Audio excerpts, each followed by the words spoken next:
John 15:24 builds off of verse 22, and like verse 22, you have a contrary to fact conditional statement, and you also have an unusual expression that we talked about before, meaning they would not be guilty of sin.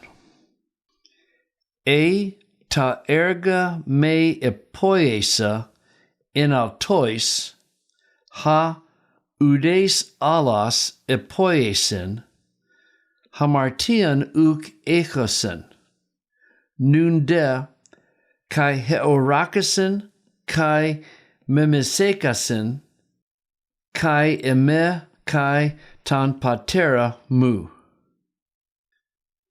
If the works, not I did, in other words, if I had not done the works, en autois is plural, so it's among them.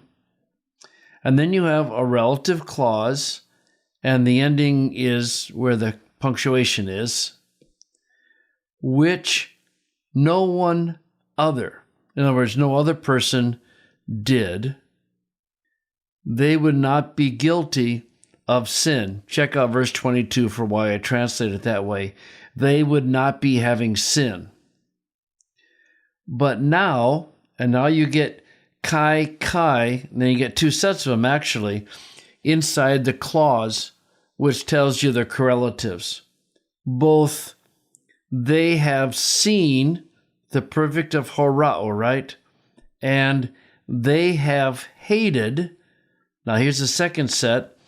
Both me and my Father. So back up in the relative clause, the pronoun is the accusative. It's a direct object of the verb. No one did which? No one did the works. So what's the antecedent of the relative pronoun? Well, it has to be neuter plural, and there it is. The perfect of horao is kind of strange, but you're probably just memorizing it. So you get horao in the present. So what you have is a double augment. You get the epsilon, and then the omicron lengthens to omega, and then after that is pretty straightforward. Heorakasin.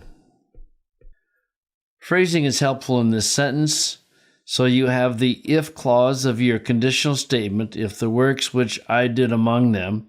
Then you have a relative clause, which always goes on its own line. Then you pick up at the end of the relative clause, you have your main sentence. They would not be having sin. They would not be guilty of their sin. And then you get the conjunction, but now, and here's your correlative, both they have seen and they have hated. Who have they hated? Both me and my Father. So, again, your main sentence is, they would not be guilty of sin. So we're going to indent the if clause. There you go. And then you have the relative clause, whose antecedent is erga, so we'll just put it underneath it. But now, I'm not going to bother to change the order of the post-positive. Both they have seen and they have hated.